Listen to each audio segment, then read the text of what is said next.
Hello guys, welcome to my online C. मेरा नाम है देव्यश। सो गाइस, आज मैं बात करने वाला हूँ इंपोर्ट और एक्सपोर्ट के बारे में। जी हाँ, इंडिया के अंदर 7500 भी से ज़्यादा कमोडिटीज़ जो है 190 देशों के अंदर एक्सपोर्ट की जा रही है और 6000 से भी ज़्यादा कमोडिटीज़ 140 कंट्रीज से इंपोर्ट की जा रही है। तो गाइस, ये एक ऐसा मार्केट है जिसकी अवेयरनेस जो है बहुत ही कम लोगों को पता है। अगर देखिए, मैं 2015 की बात करूँ तो 310 बिलियन डॉलर्स का एक्सपोर्ट हुआ था और 447 बिलियन डॉलर का इंपोर्ट हुआ था। और मैं कंट्री वाइज भी बात करूं तो देखिए गाइस, ये सारी कंट्री हैं जहां पे इंडिया में सबसे ज़्यादा इंपोर्ट और एक्सपोर्ट होता है, जिसमें फर्स्ट नंबर पे आपका चाइना आता है, यूनाइटेड स्टेट आता है, अमीरात जो कि सऊदी अरब है, स्विट्जरलैंड है, जर्मनी। तो ये सारे के सारे देश आते हैं। तो गाइस, आज मैं पूरा का पूरा इसी के बारे में चर्चा करने वाला हूँ कि किस तरह आप भी जो है अपना इंपोर्ट और एक्सपोर्ट का बिजनेस जो है स्टार्ट करते हैं। तो चलिए गाइस, शुरू करते हैं। Tell me what to do.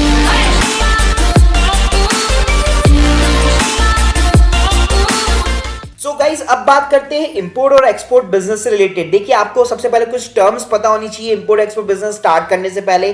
जैसे इंपोर्ट का मतलब होता है अगर आप कोई भी चीज खरीद रहे हैं फॉरेन कंट्री से तो आप वो चीज इंपोर्ट कर रहे हैं। अगर एक्सपोर्ट का मतलब मैं बताऊं सिंपली, तो आप कोई भी चीज हमारे इंडिया की बाहर की कंट्री के अंदर सेल आउट कर रहे हैं। इसके साथ ही गाइस, जो एक तरह से शिपमेंट जो जाता है वो हमेशा जो शिप्स होती है, कार्गो होती है, जो एक तरह से जो पानी की जो शिप्स होती है उसके थ्रू जाता है, क्योंकि वही एक चीपेस्ट वे है जिसके थ्रू आप इंपोर्ट और एक्सपोर्ट जो बिजनेस जो है स्टार्ट कर सकते हैं। इसके साथ में गाइस, यहाँ पे एक टर्म आती है कस्टम एजेंट की। तो देखिए गाइस, आप कोई भी चीज इंपोर्ट करते हैं या एक्सपोर्ट करते हैं, अगर मैक्सिमम जगह आप इंपोर्ट करते हैं तो वहां पे आपको एक कस्टम ड्यूटी पे करनी पड़ती है। प्लस जो शिप वगैरह होती है, जो पोर्ट होते हैं, वहां पे काफी सारे लीगल डॉक्यूमेंट आपको सबमिट कराने पड़ते हैं, जिसके लिए आपको एक कस्टम एजेंट भी हायर करना पड़ता है। गाइस, अब बात करते हैं कि एक तरह से आपको इंपोर्ट और एक्सपोर्ट का ऑर्डर कैसे मिल सकता है। ये तो हो गई की बात, चलो ठीक है, अगर मैं इंपोर्ट और एक्सपोर्ट बिजनेस स्टार्ट करना चाहता हूं लेकिन मेरे पास में हाथ में कोई ऑर्डर नहीं है, कैसे मैं मैन्युफैक्चरर या सप्लायर फाइंड कर पाऊंगा। तो गाइस, पहले बात करते हैं एक्सपोर्ट ऑर्डर्स की। तो देखिए, अगर आपको कोई भी एक्सपोर्ट ऑर्डर चाहिए कि मान लीजिए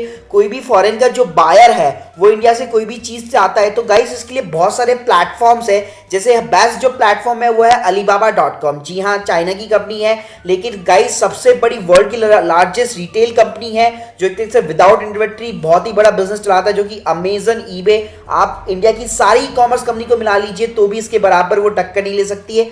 तो गाइस, अगर आप यहाँ पे हेलीकॉप्टर भी अगर खरीदना चाहते हैं तो वो भी यहाँ पे आप बुक कर सकते हैं डेफिनेटली।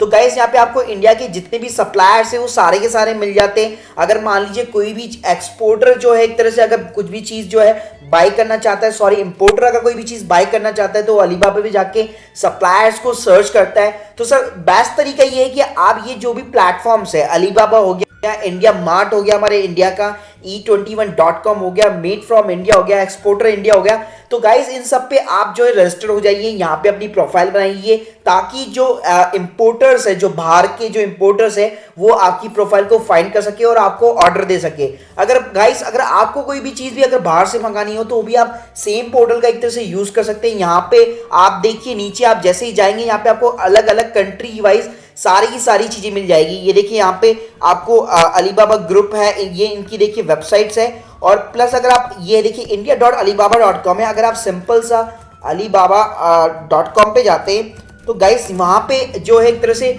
रिसेंटली आपकी सारी की सारी जो कंट्री की जो सप्लायर्स है, मैन्युफैक्चरर्स है, उनकी सबकी आपको लिस्ट मिल जाएगी। तो आप कोई सी भी कंट्री से जो मंगाना चाहते हैं, सिंपल से उनके सप्लायर्स को वेरीफाई कीजिए। यहाँ पे आपको वेरीफाई प्रोफाइल भी मिल जाएगी। फॉर एन एग्जाम्पल, अगर मैं मलेशिया से मंगाना चाहता हूँ, देखिए आप जैसे क्लिक करेंगे तो मलेशिया का एक अलग से पोर्टल ओपन हो जाएगा, जहाँ पे आपको मलेशिया के सारे सप्लायर्स है, मैन्युफैक्चरर्स है, वो मिल जाएंगे। और प्लस गाइस, सबसे बड़ी चीज़ की ये जितने भी सप्लायर्स और मैन्युफैक्चर होते हैं वो सारे के सारे वेरीफाई होते हैं, तो बिल्कुल आप इनके ऊपर डेफिनेटली ट्रस्ट कर सकते हैं। और दूसरा तरीका हो गया गाइस कि अगर लेट्स सपोज आपको कोई एक्सपोर्ट का ऑर्डर नहीं मिल रहा है तो डायरेक्टली आप जो बायर्स है या सेलर्स है उनको डायरेक्टली कांटेक्ट कीजिए। आप अपने गूगल सर्च इंजन का इस्तेमाल कीजिए, वहां से वेबसाइट निकालिए, उनकी ईमेल आईडी निकालिए और डायरेक्टली आप उनको जो है प्रपोजल सेंड कर सकते हैं। इसके अलावा गाइस, आप एफबी के कुछ ग्रुप्स भी होते हैं जो ज्वाइन कर सकते हैं, जो एक्सपोर्ट और इंपोर्ट से रिलेटेड ही होते हैं। आप देखिए, एफबी का जो सर्च टूल है वो इजीली यूज कर सकते हैं। आप ग्रुप्स तो यूज करेंगे ही, साथ में आप देखिए हैशटैग लगाइए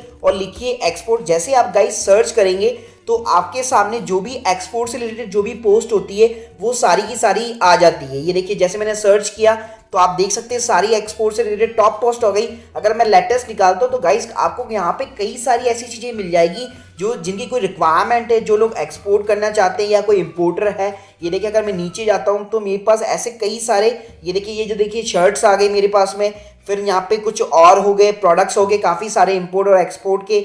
ये देखिए कई सारी चीज़ें मतलब आपके सामने निकल के आती है। तो गाइस आप सोशल मीडिया मार्केटिंग का भी इजीली तरीके से यूज़ ले सकते हैं। आपको बस थोड़े से जो ग्रुप्स वगैरह होते हैं, एफबी के ग्रुप्स वगैरह, वही ज्वाइन करने और वहाँ पे आपको रेगुलर अपडेट करना है। उसके अलावा गाइस कई सारे ट्रेड के फेयर्स होते हैं, मेले होते हैं, आपकी सिटी के अंदर होते हैं, प्लस कुछ कम्युनिटी बोर्ड्स बने होते हैं। जैसे मान लिया अगर आप चाय को एक्सपोर्ट करना चाहते हैं, रबड़ को एक्सपोर्ट करना चाहते हैं, तो गाइस इनके बोर्ड बने हुए हैं गवर्नमेंट के, तो आप उनके थ्रू भी हेल्प ले सकते हैं। प्लस गाइस कुछ अपॉइंटमेंट एजेंसीज होती है, कुछ एजेंट्स होते हैं जो आपकी हेल्प करते हैं बायर्स वगैरह को ढूंढने के अंदर भी, तो आप डेफिनेटली उनकी भी हेल्प ले सकते हैं। तो गाइस अब बात करते हैं कि लीगली वे में इसको स्टार्ट कैसे करना है, क्या क्या डॉक्यूमेंट्स वगैरह रिक्वायरमेंट है। तो गाइस पहली जो चीज़ है ये है कि यहाँ पे आपको एक लीगल एंटिटी बनानी पड़ेगी। लीगल एंटिटी देखिए गाइस 5 टाइप की होती है। प्राइवेट लिमिटेड कंपनी होती है, एलएलपी होती है, 1% कंपनी होती है, पार्टनरशिप होती है और सोल प्रोप्राइटरशिप फर्म होती है। तो गाइस मेरी ये सजेशन है कि आप इंपोर्ट एक्सपोर्ट के लिए हमेशा जो ए, बी और सी ऑप्शन है, प्राइवेट लिमिटेड कंपनी, एलएलपी या 1% कंपनी को चूज कीजिए, क्योंकि ये प्रॉपर कंपनी होती है। प्लस आपकी जो लाइबिलिटीज रहती है बिजनेस के अंदर वो हमेशा लिमिटेड रहती है। इवन अगर आप यूएस के अंदर एक्सपोर्ट करना चाहते हैं तो प्राइवेट लिमिटेड कंपनी को वहां पे कॉर्पोरेशन आईएनसी कहा जाता है और एलएलपी को एलएलसी कहा जाता है। तो गाइस आपकी जो ट्रस्ट वर्थीनेस है कस्टमर या सप्लायर के बीच में भी वो काफी ज्यादा इंक्रीज रहती है एलएलपी या प्राइवेट लिमिटेड कंपनी कराने से। तो बेस्ट रहता है आप इसकी तरफ जाते हैं। लेकिन अगर आप अपने आइडियाज वगैरह को टेस्ट करना चाहते हैं तो डेफिनेटली आप सोल प्रोप्राइटरशिप वगैरह को भी चूज कर सकते हैं। उसके अलावा गाइस जैसे आपकी एक कंपनी रजिस्टर्ड होती है उसके बाद में आपको एक बिजनेस का बैंक अकाउंट ओपन करना है। यहाँ पे ध्यान रखने वाली बात यह है कि आपको अपना जो अकाउंट है वो हमेशा स्विफ्ट कोड्स के साथ में ओपन करना है, जहाँ पे आपको जो है आप फॉरेन करेंसी के अंदर अपना पेमेंट वगैरह रिसीव भी कर सकते हैं। इसके बाद में सर जैसे ही आपका जो करंट अकाउंट ओपन हो जाता है आपको एक आईसी कोड की अब रिक्वायरमेंट रहती है, जिसको इंपोर्ट और एक्सपोर्ट का कोड कहा जाता है। इसके लिए गाइस मैंने इसे अलग से एक वीडियो बना रखा है, कमेंट सेक्शन के अंदर आप वो चेक कर सकते हैं।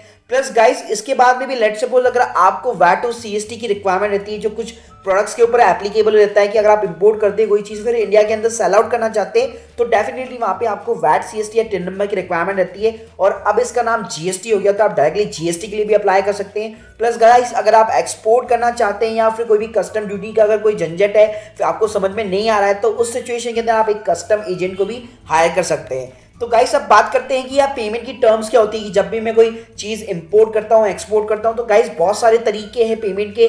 तो देखिए अगर आप अलीबाबा वगैरह पे हैं तो वहाँ पे एक एस्क्रो अकाउंट चलता है जिसके आगे मैं बात करने वाला हूँ। तो पहली जो चीज़ है वो है एडवांस पेमेंट। तो गाइस अगर आप बायर और सेलर को डेफिनेटली पर्सनली जानते हैं तो आप एडवांस पेमेंट भी कर सकते हैं। एक होता है गाइस यहाँ पे एलसी क्रेडिट, जिसको लेटर ऑफ क्रेडिट कहा जाता है। ये एक सिंपली एक एस्क्रो अकाउंट की तरह वर्क करता है कि जब भी आप अपने गुड्स अगर डिलीवर करेंगे तभी सामने वाली की पार्टी का बैंक जो है वो पैसे रिलीज करके आपके अकाउंट के अंदर क्रेडिट कर देता है जिस एक फिक्स टाइम के अंदर। तो गाइस ये भी एक बहुत अच्छा फॉर्म है जो आप पे पेमेंट टर्म्स के लिए जो बायर से जो सेलर से तो वो यूज कर सकते हैं। प्लस गाइस एक टर्म होती है कि डॉक्यूमेंट्स अगेंस्ट द पेमेंट, मतलब जब तक कि आपकी पेमेंट नहीं आती तब तक आपकी डॉक्यूमेंट्स रिलीज नहीं होते।